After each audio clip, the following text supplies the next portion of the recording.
वहाँ जो पुलिस और एडमिनिस्ट्रेशन का कहना है, उन्होंने कहा है कि हमने जो रूट दिया था यात्रा वो रूट फॉलो नहीं कर रही है। आप लोग कह रहे हैं कि हमने रिटर्न में पहले परमिशन मांगी थी और उन्होंने परमिशन दी भी थी। क्या इसका कोई प्रूफ है आप लोगों के पास में कि वहाँ के एडमिनिस्ट्रेशन की तरफ से आपको परमिशन मिली थी इस यात्रा के लिए? देखिए, परमिशन तो कई जगह मिलती है और एडमिनिस्ट्रेटिव जो ताकत है उसका इस्तेमाल करके जो है दिया हुआ परमिशन कैंसिल किया जाता है। इसमें मुख्य बात टेक्निकल नहीं है, मैं टेक्निकल बात नहीं कर रहा हूँ, मैं इसके पीछे को जो राजनीतिक मंशा है, अन्याय के पक्ष में खड़ा होने की भाजपा की जो कोशिश है, मैं उस पर बात कर रहा हूँ। टेक्निकल चीज़ें तो क्या टेक्निकल बात करेंगे, सरकार उनकी है, पुलिस उनके कंट्रोल में है, सारे एडमिनिस्ट्रेटिव पोस्ट उनके हाथ में है, तो वो टेक्निकल चीज़ों में बात को घुमा देते हैं। एक बात बताइए, यात्रा जिन लोगों के लिए हो रही है उनके बीच यात्रा जाएगी ना, इसका तो ये मतलब नहीं है ना। जैसे रिपब्लिक डे का परेड जो है वो तो कर्तव्य पथ पे ही होगा ना, ऐसा तो नहीं कि बुराड़ी में होने लगेगा, कहीं और चल जा करके जो है रिपब्लिक डे का परेड होगा। रूट का क्या मतलब होता है, हम लोगों के बीच जा रहे हैं ना, लोगों से मिलने के लिए जा रहे हैं, लोगों से जुड़ने के लिए जा रहे हैं। अब राजस्थान जाना है तो हमको जयपुर का रूट ना दे करके हमको रेगिस्तान का रूट दे दिया जाए तो हम रेगिस्तान घूमने के लिए जाएं। हर जगह कोशिश ये की जाती है, जो मणिपुर इम्फाल में क्या हुआ, जो मेन ग्राउंड है जहाँ पे सब कार्यक्रम होते हैं, प्रधानमंत्री जी के भी भाषण वहीं होते हैं, नड्डा जी के भी वहीं होते हैं, जैसा कि पप्पा के भी भाषण वहीं होते हैं, सब वहीं होता है। तो भाई हमारी यात्रा का कार्यक्रम वहाँ क्यों नहीं हो सकता? हम मनसा पे सवाल उठा रहे हैं, टेक्निकल बात नहीं कर रहे हैं। और परमिशन मिलता है, बिना परमिशन मिले हम यात्रा की तैयारी कैसे करेंगे? ये एक तय कार्यक्रम है, तय कार्यक्रम के तहत ये यात्रा हो रही है। ऐसा तो नहीं है कि हम लोग जो है सुबह उठे और मन किया कि चलो आज यात्रा करते हैं। एक जो है लॉजिस्टिकल सपोर्ट की ज़रूरत होती है, यात्रा के साथ जो है लोग होते हैं, यात्रा के साथ पार्टी के वर्कर होते हैं, कार्यकर्ता होते हैं, नेता होते हैं, उसकी एक तैयारी होती है, एडमिनिस्ट्रेशन से एक डायलॉग होता है। अचानक से जो है परमिशन कैंसिल कर दिया जाता है। चीफ सेक्रेटरी कहते हैं कि नहीं दिल्ली आपका जो है एप्लीकेशन भेजा गया। बताइए दिल्ली एप्लीकेशन क्यों भेजा जाएगा? यात्रा हम कर रहे हैं गुवाहाटी में, एप्लीकेशन जो है दिल्ली भेजा जा रहा है। हम मनसा पे सवाल उठा रहे हैं, टेक्निकल चीज़ों पे नहीं जा रहे। कन्हैया जी, असम के जो मुख्यमंत्री है उन्होंने कल भी कहा था कि राहुल गांधी जो है वहाँ पे जनता को उकसाने का काम कर रहे हैं, वो कहीं ना कहीं इंस्टिगेट कर रहे हैं। उन्होंने अभी भी एक ट्वीट किया कि राहुल गांधी पहले बस से निकले थे यात्रा करने, अब वो गाड़ी से कर रहे हैं, और राहुल गांधी अपनी पार्टी को समझा नहीं रहे हैं क्योंकि राहुल गांधी खुद डरपोक है, इसलिए उन पर अटैक कर रहे हैं। इस पर आपका कॉमेंट क्या है? देखिए, ये तो मैं उनको कहूँगा कि मत डरिए। मालूम है कि आप डर करके जो है ना अपनी वफादारी कहीं और साबित कर रहे हैं। आपको जो है आजकल अमित शाह जी का बिस्कुट बहुत अच्छा लग रहा है, ये हम समझ रहे हैं। पॉइंट यही है कि आप एक प्रदेश के मुखिया हैं, लॉ एंड ऑर्डर मेंटेन करना आपका काम है, उससे ज़्यादा आप किसी और चीज़ में इंटरेस्टेड हैं। राहुल गांधी में आप बहुत इंटरेस्टेड हैं। एक बात हमको बताइए, एक रामचरितमानस का लाइन है कि जाको रही भावना जैसी प्रभु मूरत देखें दिन तैसी। यही हो रहा है ना। राहुल गांधी क्यों डर जाएंगे? राहुल गांधी को डरना होता तो वो दिल्ली में होते, राहुल गांधी जनता के बीच में नहीं होते। डरे हुए ये हैं, इसलिए जो है हर जगह राहुल गांधी को जाने से रोक रहे हैं। एक बात बताइए, एक तरफ तो निमंत्रण दिया कि मंदिर आइए, प्रधानमंत्री ने अपील किया कि आप जहाँ हैं वहीं के जो है निकट के मंदिर में आप चले जाइए और पूजा अर्चना कीजिए। जहाँ यात्रा थी वहाँ के निकट के मंदिर में वो जाना चाहते थे, उनको नहीं जाने दिया गया। हमारे ही पार्टी के दूसरे जो है लीडर, सांसद, एमएलए सब जा रहे हैं, सिर्फ राहुल गांधी नहीं जा सकते। क्यों? राहुल गांधी मंदिर नहीं जा सकते हैं, राहुल गांधी लोगों से मिलने के लिए नहीं जा सकते हैं, राहुल गांधी जो है जिन लोगों के साथ अन्याय हो रहा है उनके आंसू नहीं पोंछ सकते हैं, उनको गले नहीं लगा सकते हैं, उनका हाथ नहीं थाम सकते हैं। ये साफ साफ पता चल रहा है कि कौन डरे हुए हैं। हम नहीं डरे हुए हैं, वो हमारे संघर्ष की जो ताकत है, जो इसकी तासीर है, उससे ये घबराए हुए हैं। राहुल गांधी को मंदिर जाने से क्यों रोका? भगवान के पास जाने से किसी भी इंसान को क्यों रोका जाएगा? वो भी लॉ एंड ऑर्डर का हवाला दे करके। अरे भाई, किसी को जब कोई आसरा कहीं नहीं मिलता है तो मंदिर में जगह मिलती है। हम लोग एग्जाम देने के लिए जाते थे किसी भी शहर में, जब कहीं कोई रहने का ठिकाना नहीं होता था तो मंदिर के चबूतरे पे सो जाते थे। मंदिर तो सबसे सुरक्षित जगह है, वहाँ पे जो है एसपी बुलेट प्रूफ जैकेट पहन करके आ रहे हैं। कौन डरा हुआ है? किसको डराया जा रहा है? संगीन के साए में सांस लेने के लिए इस देश के आम आवाम को क्यों मजबूर किया जा रहा है? हम नहीं डरे हुए, वो डरे हुए हैं, और उनको हम कहते हैं कि मत डरिए। कितना भी कोशिश कीजिएगा, मन में डर रहेगा। चीफ मिनिस्टर होते हुए भी अगर ईडी से घबराते रहिएगा कि क्या पता अगर साथ छोड़ दिया देश के गृह मंत्री का तो क्या हो जाएगा। तो ये सब वेंडेटा पॉलिटिक्स हम लोग देख रहे हैं, लेकिन इससे कोई फर्क पड़ने वाला नहीं है। हम लोग यात्रा करेंगे। कन्हैया जी, एक सवाल, ममता बनर्जी का बयान आया है, वो कह रही है कि उनके राज्य से भारत जोड़ो न्याय यात्रा निकली, लेकिन उनको इसके लिए इन्फॉर्म नहीं किया गया, भारत जोड़ो न्याय यात्रा में शामिल करने का कोई न्योता नहीं दिया गया। क्या कांग्रेस ने उनको इन्फॉर्म या न्योता नहीं दिया? नहीं, मुझे नहीं लगता है कि भारत जोड़ो न्याय यात्रा में जो है सबको न्योता दिया जा रहा है। सबको, जो भी लोग इस देश में महसूस करते हैं कि उनके साथ अन्याय हो रहा है, चाहे वो राजनीतिक व्यक्ति हों, गैर राजनीतिक व्यक्ति हों, किसी संगठन से जुड़े हों या ना जुड़े हों, व्यक्ति हों, समूह हों, समुदाय हों, सबको जो है बुलाया गया है। और इस बारे में आपको ज़्यादा जानकारी हमारे जो पार्टी के सीनियर लीडर हैं वो दे पाएंगे। मेरे ख्याल से जयराम जी भी जो है अभी प्रेस से बात करेंगे थोड़ी देर में, वो इसके बारे में आपको ज़्यादा डिटेल। हाँ,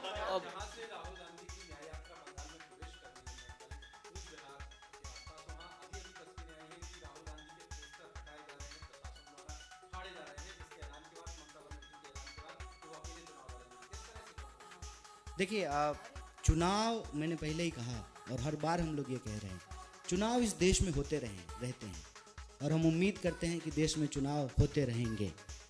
तमाम अंदेशों के बावजूद चुनाव होते रहेंगे।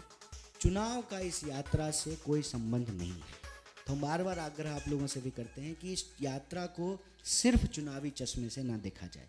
इसमें इसका ये कतई मतलब नहीं है कि एक राजनीतिक पार्टी के द्वारा की जाने वाली यात्रा जो है वो राजनीतिक नहीं है। बिल्कुल राजनीतिक है, लेकिन सिर्फ चुनावी नहीं है। राजनीति का मतलब सिर्फ ये नहीं होता है कि चुनाव जीत करके गद्दी हासिल करने ली। राजनीति का एक पक्ष यह भी होता है कि इस देश के आम आवाम लोगों की जो तकलीफ़ है, उस तकलीफ़ के लिए भी संघर्ष करना राजनीतिक दल की जिम्मेवारी होती है। तो मैं आपसे यही आग्रह करूंगा कि किसी भी चुनावी उठापटक और जो चहलकदमी है, अब लोकसभा चुनाव का ये वर्ष है, तो उन चीज़ों से जो है इस यात्रा को जोड़ के नहीं देखा जाना चाहिए।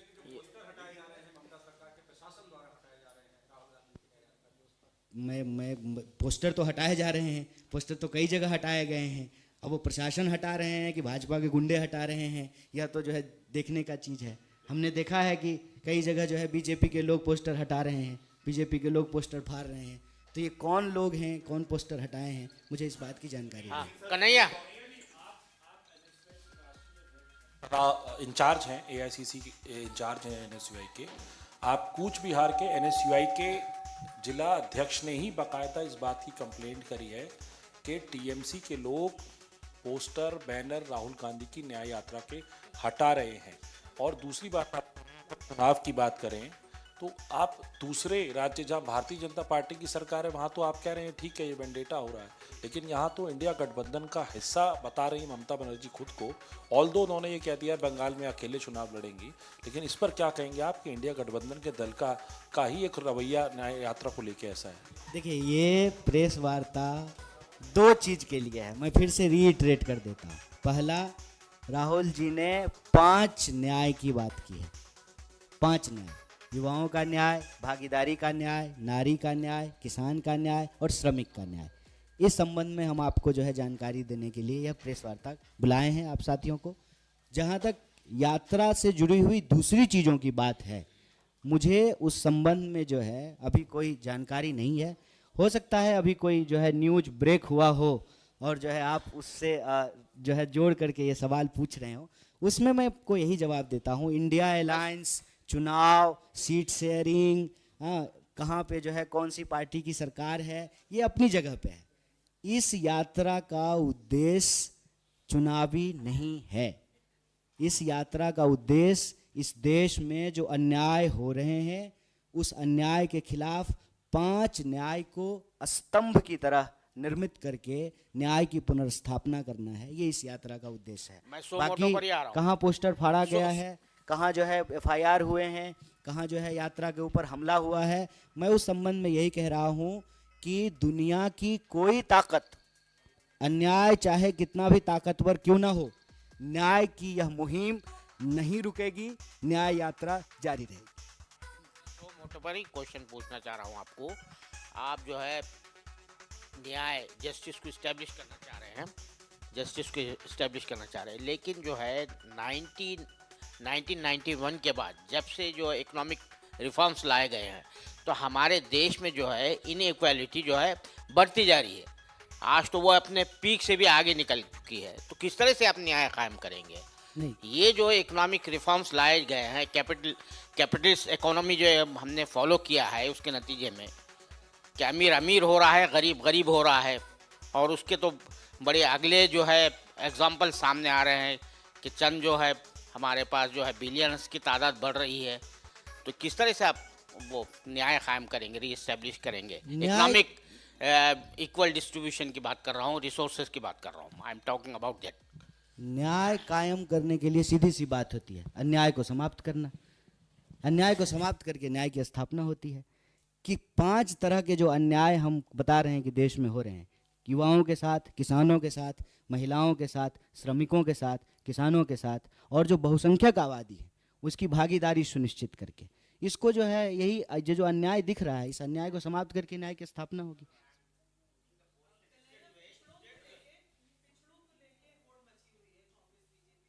गुजरे कल जो महान बिहार में नेता रहे कर्पूरी ठाकुर, उनको भारत रत्न देने की भी बात की है, इसको आप किस तरह से लेते हैं? और नंबर 2, जो देश के अभी हालात हैं, एक और आप कह रहे हैं कि 50% से ज़्यादा आबादी हो गई है पिछड़ों की, बावजूद उसके भागीदारी नहीं मिल रही है।